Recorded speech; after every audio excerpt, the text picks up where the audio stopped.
در شهر خوجند فستیوال خوانش نمایشنامه‌ها برگزار گردید که در آن اثرهای نو درامانویسان جوان تاجیکستان و ازبکستان به صحنه گذاشته شدند. فستیوال در دایره لایحه منطقه‌ای لابراتوری درامانویسان جوان آسیای مرکزی برگزار شد که آن را تئاتر الهام شهر تاشکند با دستگیری کنفدراسیای شویتساریا در کشورهای ازبکستان و تاجیکستان و قرقیزستان عمل می‌نماید.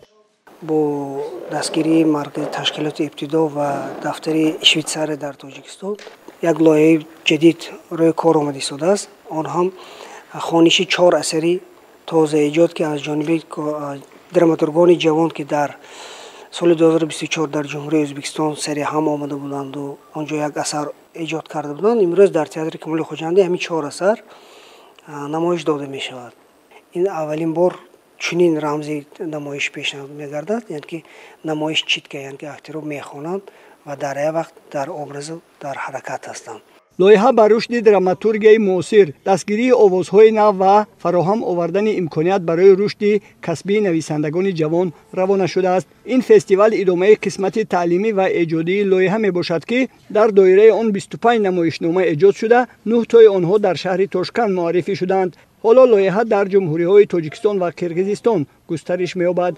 برای چی لازم است این چیز؟ برای آنکه این پیسه ها برای تمام تئاترها معرفی کرده می شود تا اینکه همه کارگردان ها، یعنی تئاترهای ولایت، تئاترهای جمهوری با خبر شوند که چنین اثرها هست و می توانند کدام از آنها از این اثرها با آنها پسند آید می توانند در تئاترهای خود گذارند.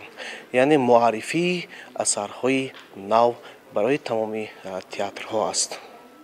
در تئاتر دولتی مسکه موسیقی به نام کمال خوجندی، دراماهای تهمینه رحمان و درامانویس تاجیکستان مادرم پدرم و من عائله مستحکم، درامای نیلگونه بهرامزاده درامانویس تاجیکستان ای بلیاشا، درامای میرزا یوسف احمدوف درامانویس تاجیکستان فضای کشاد و درامای ناتالیا علی درامانویس ازبکستان افسانه درباره دنیا به نمایش گذاشته شدند. سال 2024 وقتی که تئاتر الهامی جمهوری ازبکستان لابراتوری درامانویسان را که در شبکه‌های اجتماعی خود نشر کردند، وقتی که ما دیدیم و در آنجا انکته ها را پر کرده رای کردیم. وقتی که انکته های ما را قبول کردند، ما ماه ایون از جمهوری تاجیکستان 5 نفر در این لابراتوری اشتراک کردیم که این لابراتوری درامانویسان آسیای مرکزی می باشد. ما به این لابراتوری اشتراک کردیم، تا 2 هفته از استادان در آنجا درس گرفتیم. در تهیه این نمایش ها هنرمندان و کارگردان های تئاتر دولتی موسیقی دراموی به نام توفه فاضل و شهر کنی بادام،